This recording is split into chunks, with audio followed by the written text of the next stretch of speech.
All right, so I wanted to shoot a video and just kind of have a stream of consciousness here about what I've been working on and so what I've been thinking about as I work on it. One of the things that has kind of popped in my head a lot lately is that, often when I'm assembling a work or assembling a larger sculpture of any kind, is that I'll get to a point in the assembly and I'll be like, that actually looks really, really great, just like that. I should probably just leave the piece like that. But at that point, I've already sunk a ton of time into it, and the design is pretty well set. So it's one of those things where there's just never really the luxury to stop, even though you think one aspect of your work might be interesting enough to be a sculpture on its own. And so this piece is sort of related to that, in that the last large piece that I did, as I made an assembly video, and at one point I was assembling these big turnbuckles, and I once the assembly was together, it was like, oh, that's really interesting. That's really interesting all by itself. Something that I want to expand on. And that piece was actually based on a much older piece that hewed more closely to that original design. And so this piece is sort of a reaction to that, in a much smaller and simpler way. One of the other things I've been thinking about is, I've been making a lot of these kinetic works, and I've been in and around the sort of small gadget EDC community for a while, and every time I make something with magnets, I'm sort of very, very cautious about making things with magnets, because magnets are sort of this thing that are, they are novel in of themselves. They exude novelty, and there's something that I sort of approach cautiously, because the last thing I want is for whatever design I'm doing or whatever piece I'm working on to be reduced to some sort of like kitsch novelty. But at the same time, I think if you do it right and execute properly, you can sort of have a conversation about novelty and trends. And what I try to do in my work is sort of approach, several aspects of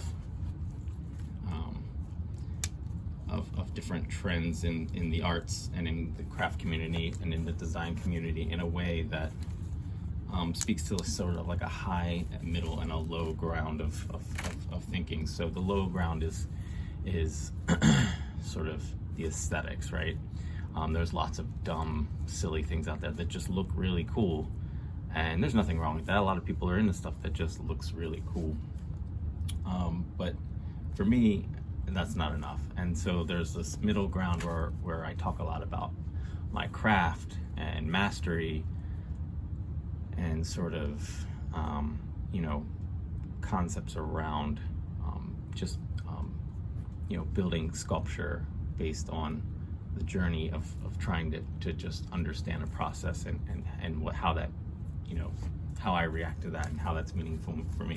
And then the contrast, and then the high ground of that is sort of like a broader conceptual thing, like how does the act of making anything fit into a broader conversation about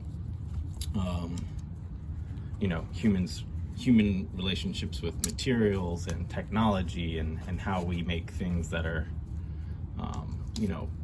bigger than ourselves, like things that go to the moon and things that have headier things. And so for me, the context is twofold. It's like the context of each individual work within the broader body of work that I've been working on, and sort of my journey of talking about machine work in a fine art context. And then there's sort of the context of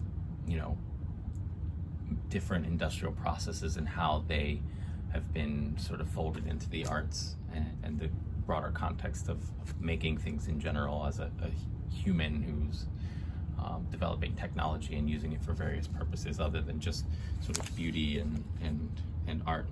And so those are the things I think about when I design things. And so I try to embody all those things, and so hopefully nothing reads as too much of any one thing. But in any event, this is my current effort.